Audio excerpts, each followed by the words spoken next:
তারা এখন তারেক রহমানের লাইভ ফটো ছাপে, লাইভ ছবি ছাপে, সেটা আবার উপহারও দেয়।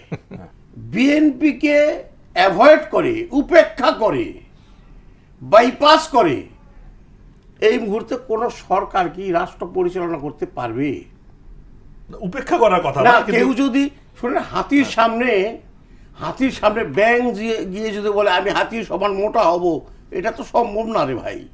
হাতি আমি বিএনপি করি বা না করি, বিএনপিকে সমর্থন করি বা না করি, এটা তো আমাকে স্বীকার করতে হবে। এই মুহূর্তে বাংলাদেশে একটা কালেকটিভ স্ট্রং পলিটিক্যাল প্ল্যাটফর্ম হয়েছে বিএনপি। আপনি তাকে উপেক্ষা করবেন?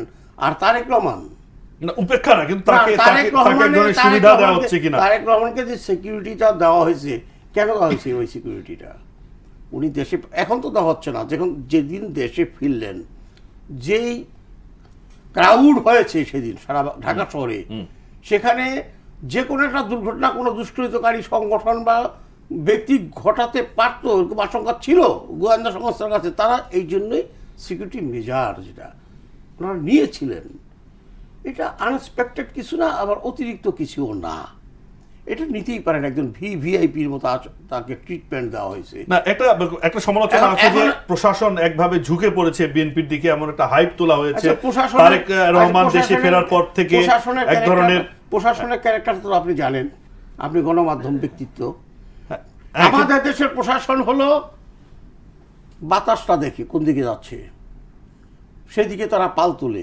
প্রশাসন কেন ভাই? আমি তো মিডিয়ার লোক, সংবাদকর্মী একজন, কিন্তু সেটাই সংবাদপত্রগুলো কি করছে এখন? না মরবে সেটাকে সংবাদপত্র আমি বলি আপনাকে, যে সংবাদপত্র তারেক রহমান কোন বিদেশি কোন এই কি অস্ত্র বিক্রেতা নাকি তাদের সাথে মিটিং করেছে, একটা ভুয়া নিউজ 2 মাস পর্যন্ত ঝুলিয়ে রেখেছিল তাদের অনলাইন প্ল্যাটফর্মে, একটা জাতীয় দৈনিক এবং শীর্ষস্থানীয়।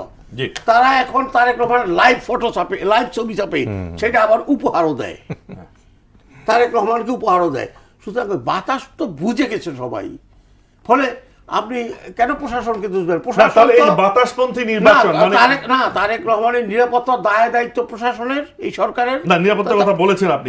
সুতরাং এটা তো তারা নিবেই না, এটা দোষের কিছু না, নিবে। এখন যদি নিবে, কিন্তু এখানে একমাত্র তো বিএনপি রাজনৈতিক দল না। ডেল সাহেব যদি বলেন আমার নিরাপত্তা সংকট আছে, তাকেও দিবে।